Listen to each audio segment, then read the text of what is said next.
ఓం అవినయమపనయ విష్ణో దమయ మనశ్శమయ విషయ మృగతృష్ణ భూతదయాం విస్తారయ తారయ సంసార సాగరతః. ఈరోజు రాసపూర్ణిమ కనుక శ్రీమద్భాగవతం దశమ స్కందం నుండి 29వ అధ్యాయాన్ని అధ్యయనం చేద్దాం. రసోవై సహా అంటుంది ఉపనిషత్తు. అంటే భగవంతుడు పరమానంద స్వరూపుడు. ఆ ఆనందాన్ని కొద్దిగా పొందిన మనిషి ఎంతో ఆనందాన్ని పొందినవాడవుతాడు. అతడి జీవితం ధన్యమవుతుంది. ఆ ఆనందమే లేకపోతే జీవితాలకు అర్థం లేదు. మనం ఈ జగత్తులో పొందుతున్నాము లేదా పొందడానికి ప్రయత్నిస్తున్న ఆనందాలన్నీ ఎలాంటివి? ఎడారిలో ఎండమావి లాంటివి. మన కోరికల దాహాన్ని ఇంకా పెంచుతుంటాయి, వాటి ఉచ్చుని బిగిస్తాయి. మనకి పరమానందం లభించేది భగవంతుడి వద్దే. అందుకే భగవంతుని పొందడమే మానవ జన్మ పరమార్థం అన్నారు. అది గ్రహించిన వ్యక్తులు ఏం చేస్తారు? ఈ లౌకిక వాంఛలని ఆనందాలని తుచ్చమని గ్రహించి త్యజిస్తారు. మీరాబాయి రాజ్య భోగాలను తుచ్చమైనవని త్యజించి కృష్ణ భజనలో తరించింది. పురంధరదాసు కథ కూడా తెలుసు, గొప్ప జమీందారు. కానీ ఎప్పుడైతే భగవదానందం యొక్క రుచి కలిగిందో ఆయన సంపదను మొత్తం వదిలిపెట్టి భగవంతుని కీర్తనలు పాడుకుంటూ హరిదాసుల వీధి వీధి తిరిగాడు. మనకి ఆనందపు రుచి తెలియదు కనుక దాని విలువ కూడా తెలియదు. ఒక్కసారి దాని రుచి కలిగితే జగత్తులోని మరి ఏ ఆనందం మనకి రుచించదు. ఏ బాంధవ్యమైనా ప్రతిబంధకంగా మనకి తోస్తుంది. ఆ భగవంతుని ఆనందం ఎలా ఉంటుందో తెలియచేయడానికి భాగవతం ఈ రాసక్రీడను ఉపమానంగా తీసుకుంది.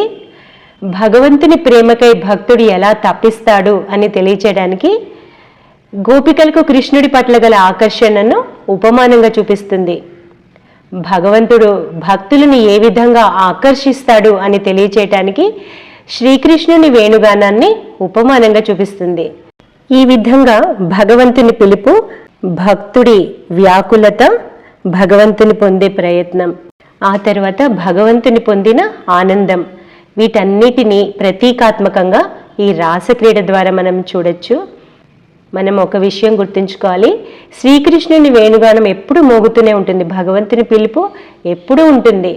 దాన్ని వినగలిగిన భక్తుడు ధన్యుడు. దాన్ని విన్నప్పుడు ఇతర లౌకిక బంధాలను, బాధ్యతలను పక్కన పెట్టి భగవంతుని చేరేందుకు ప్రయత్నించినప్పుడు భగవంతుడు మనకి ఆ ఆనందాన్ని చవి చూపిస్తాడు. ఆ ఆనందాన్ని ఒక్కసారి చవి చూసిన వారు ఆ ఆనంద సాగరంలో మునకలు వేసేందుకు తహతహలాడతారనమాట. శ్రీకృష్ణుడు భగవదానందం ఎంత మధురంగా ఉంటుంది అన్నది ప్రతి ఒక్క బాంధవ్యం ద్వారా చూపించాడు. వాత్సల్య భావంలో యశోదానందుల తనయుడిగా, సఖ్యభావంలో గోపబాలుర సఖునిగా బృందావనంలో ఎన్నో లీలలను చేశాడు. ప్రపంచంలోని ఏ ప్రేమ స్త్రీ పురుషుల మధ్య ఉన్న ప్రేమను మించదు. ఈ రాసక్రీడలో మధుర రసంలో ఉండే ఆనందాన్ని చవి చూపించాడు. అయితే ఇంతకీ శ్రీకృష్ణుని వయసు రాసక్రీడ జరిపిన సమయంలో 9 సంవత్సరాలు మాత్రమే అని గుర్తుంచుకోవాలి. శ్రీరామకృష్ణులు అంటారు, గోపికలు ఎవరో తెలుసా? ఒక పురాణంలో అంటారు, శ్రీరాముడు అరణ్యవాసం చేసినప్పుడు 60,000 ఋషులు ఆయన్ను దర్శించాలనుకున్నారు. భగవంతుని సాంగత్యాన్ని పొందాలని వారు పరితపించారు. శ్రీరాముడు వారిని క్రీగంట చూశాడట. వారు నిర్గుణ నిరాకార పరబ్రహ్మోపాసకులు. సగుణ సాకార రూపంలో భగవంతుని సాంగత్యాన్ని, ఆనందాన్ని పొందేందుకు వారు గోపికలే పుట్టారు అని అంటారు శ్రీరామకృష్ణులు. మీరు గోపికలను స్వీకరించినా లేకపోయినా వారికి శ్రీకృష్ణుని పట్ల గల ప్రేమ, వ్యాకులత, వీటిని తప్పక ఆదర్శంగా తీసుకోవాలి అని. ఇప్పుడు మనం శ్రీమద్భాగవతం దశమ స్కందం 29వ అధ్యాయంలోని రాసలీల పూర్వ భాగాన్ని చూద్దాం. భగవానపి తా రాత్రి శారదోత్ఫుల్ల మల్లికాః వీక్ష్య రంతుం మనశ్చక్రే యోగమాయాముపాశ్రితః. అది ఒక శరత్కాలపు పున్నమి రాత్రి. మల్లె మొదలైన పుష్పాలు బాగా వికసించి సుగంధాలను వెదజల్లుతున్నాయి. ఆ రాత్రి రమణీయతను చూసి సాక్షాత్తు భగవంతుడైన శ్రీకృష్ణుడు తన యోగమాయను ఆశ్రయించి గోపికలతో క్రీడను సలపటానికి సంకల్పించాడు అని శుకదేవుడు చెప్తున్నాడు. మనము ఎన్నో సంకల్పిస్తూ ఉంటాం, అయితే మన సంస్కారాల ప్రభావంతో ఈ పని చేస్తూ ఉంటాం. మన కోరికలు మనను ఎటు తీసుకెళ్తే అటు వెళ్తుంటాం. భగవంతుడికి కోరికలు ఏమీ ఉండవు. ఆయన అందుకే యోగమాయను ఆశ్రయించి రాసక్రీడ జరిపాడు అని. యోగమాయను ఆశ్రయించడం ద్వారా శ్రీకృష్ణుడు తన ఐశ్వర్యాన్ని పక్కకు పెట్టి గోపికలతో క్రీడించగలిగాడు. గోపికలు కూడా శ్రీకృష్ణుని ఐశ్వర్యాన్ని మరిచి కృష్ణుడు తమ సొంతవాడు అన్న భావంతో అతనితో క్రీడించగలిగారు. ఇక ఆ రాత్రి కృష్ణుడి వేణునాదం ఊదగానే గోపికలు వెంటనే స్పందించారు అంటోంది భాగవతం. భగవంతుడి పిలుపు తప్ప వారికి మరెటూ ధ్యాస లేదు. అయితే ఈ భగవంతుని పిలుపు ఎప్పుడు ఉంటుందని చెప్పుకున్నాం కదా, మరి మనకు ఎందుకు వినిపించడం లేదు? ఆ గోకులంలో కూడా కృష్ణుని వేణునాదం అందరికీ వినిపించలేదు. అదృష్టవతులైన కొందరు గోపికలకు మాత్రమే వినిపించింది. శ్రీరామకృష్ణులు తమ సాధనా కాలం తర్వాత దక్షిణేశ్వరం కుటీరం పైకి ఎక్కి పిలిచేవారు, నేను మీకోసం ఎదురు చూస్తున్నాను, భక్తులారా ఎవరెక్కడున్నారో రండి అని. అయితే ఎవరి హృదయం ఆ పిలుపుని అందుకోవడానికి సంసిద్ధంగా ఉందో వారే ఆ పిలుపుని అందుకొని వచ్చారు. ఎవరి హృదయం ఎంత సంసిద్ధంగా ఉందో వారు అంత లాభాన్ని పొందారు. ఇక్కడ భాగవతంలోకి వస్తే ఆ రాత్రి భగవంతుడు సంకల్పించగానే చంద్రుడు ఉదయించాడు. పున్నమి రాత్రి పూర్ణ చంద్రబింబం ఉదయించగానే కలువలు పూర్తిగా వికసించాయి. చంద్రుడు అరుణకాంతులు విరజిమ్మాడు. చంద్రకిరణాల స్పర్శతో వనమంతా కలకళ్లాడుతోందట. ఆ వెన్నెల శోభను, ప్రకృతి రమణీయతను గాంచి శ్రీకృష్ణుడు గోపికల మనస్సులు పారవశ్యం పొందే విధంగా వేణువుని ఊదనారంభించాడు. గోపికల మనస్సులు ఎప్పుడు శ్రీకృష్ణునిపై లగ్నమై ఉండేవి. ఆ వేణునాదం ఒక్కసారి చెవినబడగానే వారందరూ పరుగులు తీశారు. ఎలా పరుగులు తీశారు? ఒకరికొకరు చెప్పుకొని బృందంగా వెళ్ళలేదు, ఒకరికొకరు చెప్పలేదు, ఇతరులకు కూడా చెప్పకుండా, ఇంట్లో వారెవరికీ కూడా చెప్పకుండా స్వామిని చేరటానికి పరుగులు తీశారు అంటుంది భాగవతం.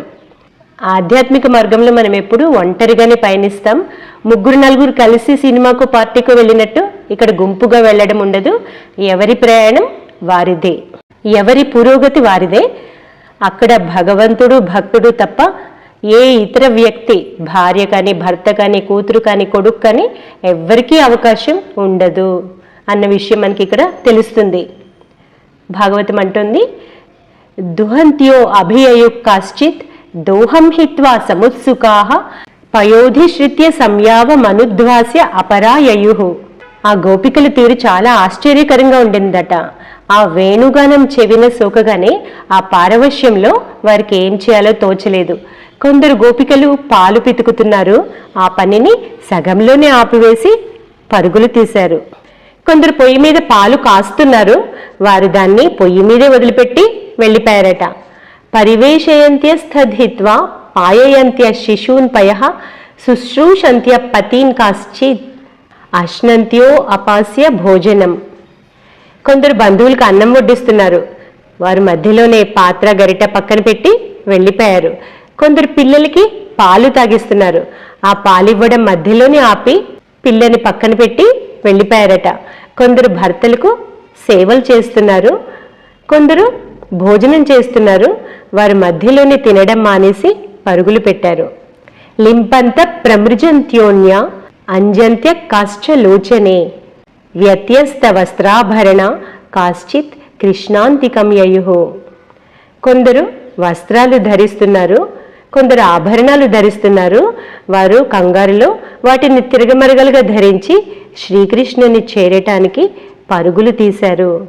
కొంతమందిని భర్తలు, తల్లిదండ్రులు లేదా బంధుమిత్రులు వారించారు, కానీ గోవిందుడు అప్పటికే వారి మనస్సును దోచుకుని ఉన్నాడు. వారు పారవశ్యంలో వెనక్కు తిరిగి చూడకుండా పరుగులు తీశారట. కొందరు ఇండ్ల లోపల ఉండిపోయి బయటకు రాలేకపోయారు. వారి సంగతి ఏమైంది? వారు అక్కడే కృష్ణ భావంలో మునిగిపోయి కన్నులు మూసుకొని ఆయన్నే ధ్యానిస్తున్నారట. ఇక్కడ ఇంకా క్లైమాక్స్ ఏమంటే, వారు కృష్ణుని దగ్గరకు వెళ్ళలేకపోయారు కదా, ఆ తీవ్ర విరహంలో వారిలోని అశుభ సంస్కారాలన్నీ నాశనమైపోయాయట.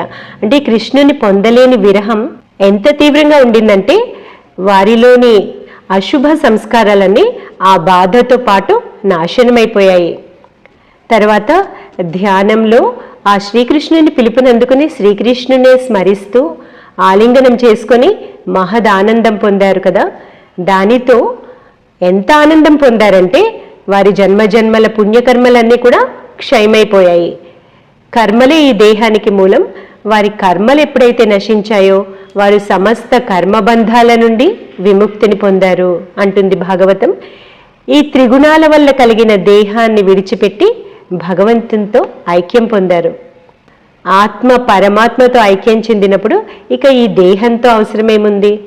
ఈ మాట వినగానే పరీక్షిత్ మహారాజుకు ఎంతో ఆశ్చర్యం కలిగింది, ఒక సందేహం కలిగింది. అడుగుతున్నాడు, కృష్ణం విదు పరం కాంతం నతు బ్రహ్మతయామునే గుణప్రవాహోపరమస్తాసాం గుణధియాం కథం. గోపికలు శ్రీకృష్ణుని కేవలం తమ ప్రియతమునిగా భావించారు. ఆయన పట్ల వారికి బ్రహ్మభావం లేదు. వారి దృష్టి చూస్తే ప్రాకృత గుణాల పట్ల, అంటే శ్రీకృష్ణుని సౌందర్యం పట్ల లేదా అతని వేణుగానం పట్ల ఆసక్తమైనట్లు కనిపిస్తుంది. అయినా ఈ త్రిగుణాత్మక సంసారం నుంచి వారు ముక్తులు ఎలా అయ్యారు అని శుకదేవుడు అంటున్నాడు, ఉక్తం పురస్తాదేతత్తే చైద్య సిద్ధిం యథాగత ద్విషన్నపి హృషీకేశం కిముత అధోక్షజ ప్రియాహ. ఓ పరీక్షిత్ మహారాజా, నీకు ఈ విషయం ముందే చెప్పి ఉన్నాను. ఏమిటది? ముందు అధ్యాయాల్లో శుకదేవుడు చెప్పి ఉన్నాడు. ఏంటి? శిశుపాలుడు శ్రీకృష్ణుని వైరభావంతో స్మరించాడు. అతనికి బ్రహ్మభావం బొత్తిగా లేదు. అయినా ఆ స్వామిని పదే పదే స్మరించడం వల్ల ప్రభు అనుగ్రహంతో ముక్తిని పొందాడు. ఇక ప్రేమభావంతో నిరంతరం శ్రీకృష్ణుని స్మరించే గోపికల విషయం ప్రత్యేకంగా చెప్పవలసిందేముంది? ఏనకేన ప్రకారేణ మన కృష్ణే నివేశయేత్ అంటుంది భాగవతం ఒక చోట. భగవంతుడి మీద మనసు పెట్టగలగడం అసలు విషయం. అది కూడా ఆ ఇంటెన్సిటీ కావాలి. అది ఏ భావంలోనైనా పర్వాలేదు అని. మహారాజా, శ్రీకృష్ణుడు షడైశ్వర్య సంపన్నుడు, షడ్వికార రహితుడు, నిర్గుణుడు, అప్రమేయుడు. మానవులకి ముక్తిని ప్రసాదించేందుకే ఈ భూలోకంలో అవతరించాడు. కనుక కామం, క్రోధం, భయం, స్నేహం, బంధుత్వం, సౌహార్ద్రం మొదలైన ఏ భావంలోనైనా శ్రీకృష్ణునితో సంబంధం కలిగి ఉంటే అట్టివారు స్వామిలో లీనమవుతారు, మోక్షాన్ని పొందుతారు అని. శారదాదేవి జీవితంలో రాధుని చూసాం. అమ్మని ఎన్ని తిప్పలు పెట్టింది. చివరి రోజుల్లో రాధు తీవ్ర అనారోగ్యంతో కాశీ సేవాశ్రమంలో ఉంది. అప్పుడు అమ్మ ఇహధామంలో లేరు. ఆమె చికిత్సకు సౌకర్యంగా ఉంటుంది. తర్వాత కాశీలో మరణిస్తే ఆమెకు ముక్తి కూడా లభిస్తుంది అని అక్కడి స్వామి ఆమెను కాశీలోనే ఉండమని కోరుతారట. అప్పుడు రాధు అంటుంది, మీకేమైనా మతిపోయిందా? నేను ముక్తి కోసం కాశీలో ఉండాలా? నా జన్మ ముందు నుంచి నా కోసం అన్ని ఏర్పాట్లు చేసిన అమ్మ నా మరణ సమయంలో ఏ ఏర్పాట్లు చెయ్యరనుకుంటున్నారా? నేను జైరాం బటిలోనే మరణిస్తాను. ఆమె అనారోగ్యంతోనే జైరాం బటి వెళ్ళింది. నిజంగానే అమ్మ నామాన్ని జపిస్తూ రాధు జైరాం బటిలో ప్రాణాలు విడిచిందట. శుకదేవుడు ఇంకా అంటున్నాడు, శ్రీకృష్ణుని పాదస్పర్శ పొంది చెట్టు చెమలే ముక్తిని పొందాయి. అంటే ఇక్కడ నలకూబరుడు, మణిగ్రీవుడు, కుబేరుని పుత్రులు మధ్య చెట్ల రూపంలో ఉన్నప్పుడు శ్రీకృష్ణుడు వారికి శాప విమోచనం కలిగించాడు కదా, దాన్ని ఉద్దేశిస్తున్నాడు. శ్రీకృష్ణుని పాదస్పర్శ పొంది చెట్టు చెమలే ముక్తిని పొందాయి. ఇక అనన్య భావంలో శ్రీకృష్ణుని స్మరించే గోపికల విషయం వేరే చెప్పాలా? ఇక్కడ గోపికల మనసులో కామం కూడా లేదు. వారు అనన్య భావంతో శ్రీకృష్ణుని స్మరించారు అని చెప్తున్నాడు. ఆ పరమాత్మని అనుగ్రహం అలాంటిది. కనుక నీ వంటి భాగవతోత్తముడు ఆశ్చర్యపడాల్సిన పని లేదు అంటున్నాడు. తర్వాత చూడండి, ఇక్కడ భగవంతుడి పిలుపు వినగానే గోపికలు ఎక్కడున్న వాళ్ళు అక్కడి నుంచే, ఎలా ఉన్న వాళ్ళు అలాగే పరిగెత్తారు. ఎవరు మంచి వస్త్రధారణ చేసి లేదా మంచి ఆభరణాలు ధరించి రెడీ అయి వెళ్దామని ఎవరు అనుకోలేదు. వారు భక్తి పారవశ్యంలో వేణునాదం వినిపించిన ముహూర్తమే పరుగులు తీశారు. వారంతా శ్రీకృష్ణుని వద్దకు చేరారు. అయితే శ్రీకృష్ణుడు తనను దర్శించడానికి వచ్చిన వ్రజభామినుల మనస్సులను తెలుసుకోవడానికి, తన పట్ల వారికి ఉన్న ప్రేమను మరింత దృఢపరచడానికి అన్నట్లు ఇలా అడుగుతున్నాడు అని శుకదేవుడు అంటున్నాడు. ఏమన్నాడు? స్వాగతం వో మహాభాగా ప్రియం కిం కరవాణివహ వ్రజస్య అనామయం కశ్చిద్ బ్రూత ఆగమన కారణం.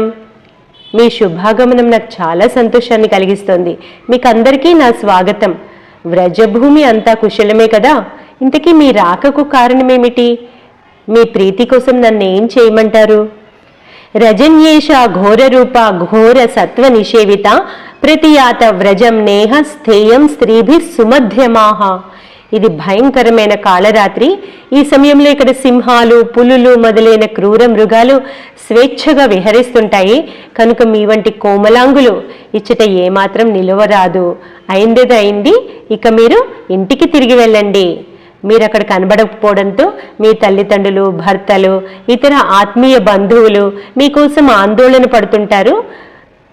మీరు ఇటువంటి సాహసకృత్యానికి దిగడం ఏమాత్రం తగదు.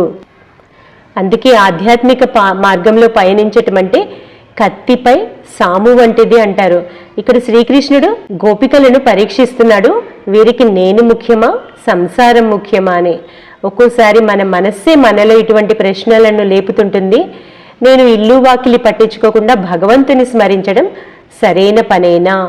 భగవంతుని పొందాలంటే పూర్తి నిరాసక్తత కావాలి. నా బంధుజనుల పట్ల మమకారాన్ని నేను పూర్తిగా త్యజించగలనా? కృష్ణుడు అంటున్నాడు, దృష్టం వనం కుసుమితం రాకేశకర రంజితం యమునానిల నీలైజ తరు పల్లవ శోభితం. అడవి అందాలు చూశారు కదా. ఈ వనంలో వృక్షలతాదులు వికసించిన పూలతో నిండారి ఉన్నాయి. ఆకాశం చల్లని వెన్నెలతో ఆహ్లాదకరంగా ఉంది. యమునా నది జలాల మీద వీచే మంద మారుతాలకు వనంలోని చిగురుటాకులు ఊగుతూ ఉంటే ఆ సోయగంతో వనం చాలా ఇంపుగొల్పుతోంది. ఆధ్యాత్మిక జీవితంలో ముందుకు వెళ్ళినప్పుడు నిజంగానే ఎంతో ఆనందం కలుగుతుంది. కొన్ని సిద్ధులు కూడా కలగచ్చు. మనసు ఎక్కువసేపు ఉచ్చస్థితిలో ఉండలేనప్పుడు సాంసారిక విషయాలు దాన్ని కిందకు లాగుతాయి. ఇక్కడ శ్రీకృష్ణుడు అంటున్నాడు, తద్యాతమా చిరం గోష్టం శుశ్రూషధ్వం పతీన్ సతీహి క్రందంతి వత్సా బాలాశ్చ తాన్ పాయయత దుహ్యత. మీరు ఇంకా ఆలస్యం చేయకుండా ఇంటికి వెళ్ళండి. అత్తామామలకు, భర్తకు సేవ చేయండి. మీ గృహంలో పసిపిల్లలు ఏడుస్తూ ఉండి ఉంటారు, వారికి పాలు పట్టి సముదాయించండి. మీ ఆవుదూడలు అంబా అని అరుస్తూ ఉండుంటాయి, వాటిని వెళ్ళి సాకండి. భర్తలకు, బంధువులకు సేవ చేయడం, సంతానాన్ని అల్లారు ముద్దుగా పెంచడం, ఇదే కదా స్త్రీల పరమధర్మం. ఒకవేళ మీ భర్త చెడు స్వభావం కలిగిన వాడైనా, దురదృష్టవంతుడైనా, వృద్ధుడైనా, మూర్ఖుడైనా, వ్యాధిగ్రస్తుడైన, నిర్ధనుడైన, పతితుడు కానంత వరకు అతన్ని చులకన చేయకూడదు. పుణ్యలోకాలు కోరుకునే స్త్రీలు ఎవ్వరూ కూడా ఈ పని చెయ్యరు. ఈ విధంగా శ్రీకృష్ణుడు గోపికలకు తానెక్కువ, బంధువులు ఎక్కువ అని పరీక్షిస్తున్నాడు. అంటున్నాడు, మీరు నాపై గల ప్రేమ పారవశ్యంతో ఇక్కడికి వచ్చినట్లయితే మీ రాక సముచితమైనది. ఎందుకంటే లోకంలో ప్రాణులన్నీ నన్ను ఎంతగానో ప్రేమిస్తాయి. కానీ కుల స్త్రీలు పరపురుష సంబంధం కలిగి ఉండడం నిందనీయం. దానివల్ల స్వర్గ సుఖాలు దూరం అవుతాయి. అపకీర్తి పాలవ్వడం తప్పదు. అది భయాన్ని, కష్టాలను కలిగిస్తుంది. ఇంతకీ ఇక్కడ కృష్ణుడు 9 ఏళ్ల వయసు వాడే, కానీ అతడు ఆరిన వాడిలాగా వీరికి వారి కుల ధర్మాలని ఎత్తి చూపిస్తున్నాడు. ఇంకా అంటున్నాడు, శ్రవణాత్ దర్శనాత్ ధ్యానాత్ మయి భావోను కీర్తనాత్ న తథా సన్నికర్షేణ ప్రతియాత తతో గృహాన్. నా లీలలను, కథలను వినటం వల్ల, నా రూపాన్ని చూడడం, ధ్యానించడం వల్ల, కీర్తించడం వల్ల నా పట్ల మీకు అనన్య భక్తి కలుగుతుంది. దానికోసం మీరు నా పక్కనే చేరనవసరం లేదు. మీరు ఇళ్లకు తిరిగి వెళ్ళండి. మీ ధర్మాల్ని ఆచరిస్తూనే నా కీర్తన చెయ్యండి. ఇది పరీక్షించడానికి అడుగుతున్నాడు. నిజానికి అవ్వ కావాలి, బువ్వ కావాలంటే కుదరదు. సంసారంలో మనసు నిమగ్నమై ఉన్నప్పుడు అది భగవంతుడి వైపు వెళ్ళదు. భగవంతుడి వైపు ఆకర్షితమైన మనసుకి సంసారం అంధకూపంలో తోస్తుంది. అయితే ఈ లోక ధర్మాలు ఆచరించడం ఎంత ముఖ్యమో భగవద్భక్తుడికి ఇవేమీ అవసరం లేదు అంటారు. తస్య కార్యం న విద్యతే అంటుంది భగవద్గీత. శ్రీకృష్ణుడు వారిని పరీక్షించడానికే ఇలా అయోమయానికి గురి చేసే మాటలు మాట్లాడాడు. ఎంత ప్రతిఘటన ఎదురైతే ప్రేమ అంత దృఢపడుతుంది. శుకుడు అంటున్నాడు, గోవిందుడు పలికిన మాటలు గోపికలకి అప్రియంగా తోచాయి. వాటిని వినగానే వారి ముఖాలు వెలవెలబోయాయి. వారి ఆశలన్నీ అడుగంటాయి. వారెంతో చింతలు పడ్డారు. వారి నోట మాట రాలేదు, ముఖాలు వాడిపోయాయి, ఇంకా అశ్రుధారల కారణంగా కాటుకలు చెరిగిపోయాయి, గంధం కరిగిపోయింది, దుఃఖంతో కుమిలిపోయి ఏం మాట్లాడలేకపోయారు. ఆధ్యాత్మిక జీవితంలో దీన్ని dark night of the soul అంటారు. గమ్యం చేరాము అనుకున్న సమయంలో మధ్యలో ఒక పెద్ద అగాధంలా, పెద్ద గొయ్యిలా కనిపిస్తుంది. దాన్ని దాటి గమ్యం చేరడం బహుశా అసాధ్యం అనిపిస్తుంది. ఇప్పుడు గోపికలు అదే పరిస్థితిలో ఉన్నారు. శుకదేవుడు అంటున్నాడు, గోపికలు తమ ప్రియతముడైన శ్రీకృష్ణుని పొందేందుకు ఐహిక సుఖ భోగాలను, సకల వాంఛలను వదిలి వచ్చారు. అటువంటిది శ్రీకృష్ణుడు తమను పరాయి వారిలా భావించి నిష్ఠూర వచనాలు పలుకుతున్నాడు. కన్నీళ్లతో వారి చూపులు మసకబారాయి, కళ్ళు ఎర్రబడ్డాయి.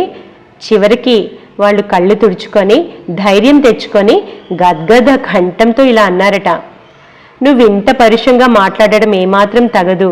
మేము అంతా వదిలి నిన్నే నమ్ముకుని నీ పాదాలను ఆశ్రయించాము. నువ్వు మా లోకధర్మాల గురించి చెప్పుకొచ్చావు, కానీ ప్రేష్టో భవాన్ తనుభృతాం కిల బంధురాత్మ, సకల ప్రాణులకు అంతరాత్మవు ప్రియతముడివి నువ్వే కదా. ఆత్మజ్ఞానులు నీ అందే ప్రేమ కలిగి ఉంటారు, ఎందుకంటే నువ్వే ఆత్మస్వరూపుడివి, ఆత్మీయుడివి. ఆత్మనస్తు కామాయ సర్వం ప్రియం భవతి అంటుంది ఉపనిషత్. భగవద్గీతలో కూడా గతిర్భర్త ప్రభు సాక్షి నివాస శరణం సుహృత్ అన్నాడు. అలాగే ప్రతి మనిషికి వారున్న ఆశ్రమాన్ని బట్టి లేదా ప్రదేశాన్ని బట్టి కొన్ని కొన్ని ధర్మాలు ఉంటాయి. కానీ ప్రతి మనిషికి ఉన్న పరమధర్మం ఏంటి అంటే భగవంతుని చేరుకోవడం. అలా చూస్తే గోపికలు ఇక్కడ పరమధర్మాన్ని ఆశ్రయించి ఉన్నారు అని అర్థం. ఇక్కడ వీళ్ళు అంటున్నారు, దుఃఖాన్ని మిగిల్చే భర్త ఇతర బంధువులతో పనేముంది, మాపై ప్రసన్నుడువిక, మా అభిలాషాలతలని త్రుంచివేయద్దు అని. శ్రీరామకృష్ణులు అంటారు, భక్తుడు భగవంతుడి దగ్గర డిమాండ్ చేయొచ్చు అని. ఇక్కడ గోపికలు శ్రీకృష్ణుని డిమాండ్ చేస్తున్నారు. ఏమని? చిత్తం సుఖేన భవతాపహృతం గృహేషు యన్నిర్విశత్యుతకరావపి గృహ్యకృత్యే పాదౌ పదం న చలతస్తవ పాదమూలాత్ యామక్ కథం వ్రజమథో కరవామ కింవా.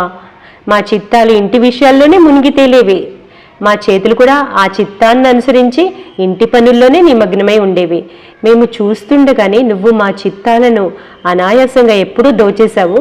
నీ చరణ కమలాలను ఆశ్రయించిన మా పాదాలు నిన్ను వదిలిపెట్టి తిరిగి వెళ్ళటానికి మొరాయిస్తున్నాయి.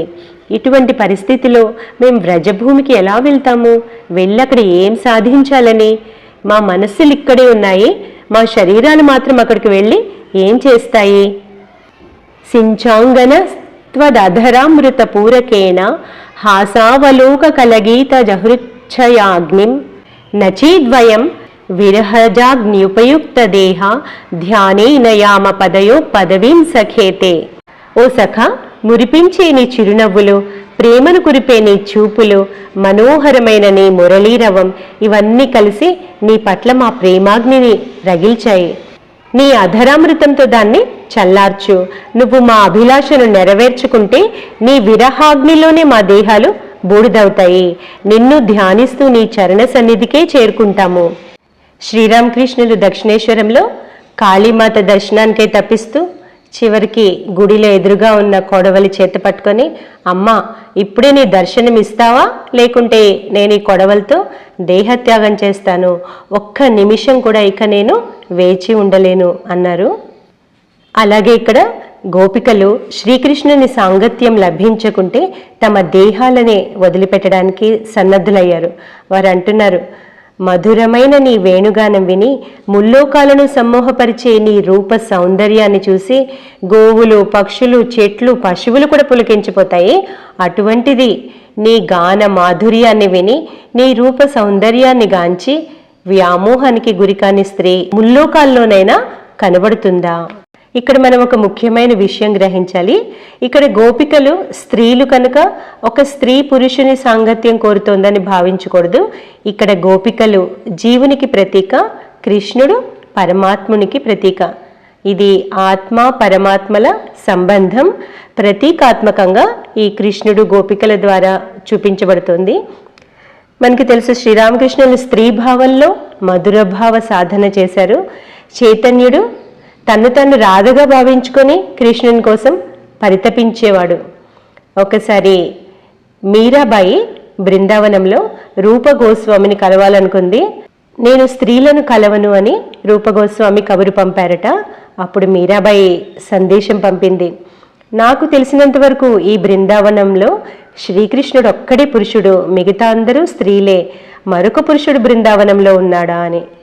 అప్పుడు ఆయన తన తప్పుని గ్రహించి వెంటనే మీరాబాయిని కలుస్తారు. ప్రపంచంలో ఉన్న ప్రేమల్లో స్త్రీ పురుషుల మధ్య ఉన్న ప్రేమ ఎక్కువ మోతాదులో ఉంటుంది అని అంటారు. కనుక దాన్ని గోపికలు కృష్ణుని రూపంలో చూపించారు. స్వామి వివేకానంద అంటారు, గోపికల ప్రేమను అర్థం చేసుకోవడం చాలా కష్టం. మనస్సు పవిత్రమైనప్పుడే అది అర్థమవుతుంది. మన హృదయంలో స్వార్థం ఉన్నంతకాలం, కామగంధం ఉన్నంతకాలం, అంటే కొంచెమైనా కామం ఉన్నంతకాలం దేవునిపై ప్రేమ అసాధ్యం.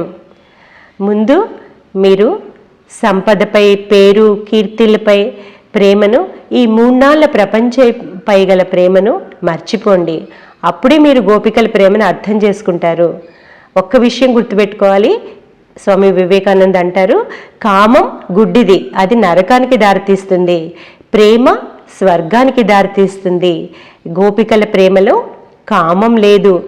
నీ పాదాలను, నీ హృదయాన్ని తాకితే అన్ని కోరికలు నశిస్తాయి అంటుంది గోపిక. శుకదేవుడు ఈ రాసలీలనంతా వివరించక చివర్లో అంటాడు, ఈ గోపికలు కృష్ణుని రాసలీల వింటే కామం అనే హృద్రోగం పూర్తిగా నయమవుతుంది అని. ఇక గోపికలు అంటున్నారు, మా వ్రజవాసుల ఆర్తిని హరించేందుకు గోకులంలో జన్మించావు. మేమందరం నీకు దాసీలం, నీ సుఖ కరస్పర్శకై తప్పిస్తున్నాం. నీ చల్లని చేతులను మా తలలపై, హృదయాలపై ఉంచి మా తాపాలను చల్లార్చు. శుకదేవుడు అంటున్నాడు, ఇతి విక్లవితం తాసాం శ్రుత్వా యోగేశ్వరేశ్వరః ప్రహస్య సదయం గోపీ ఆత్మారామో అపి అరీరమత్. శ్రీకృష్ణుడు ఎవరు? యోగీశ్వరులకే ఈశ్వరుడు, యోగీశ్వరులకి కూడా ఆరాధ్యుడు. ఆయన ఆత్మారాముడు, ఆత్మయందే రమించేవాడు. ఆయన సంతోషానికి ఎవరి అవసరం లేదు.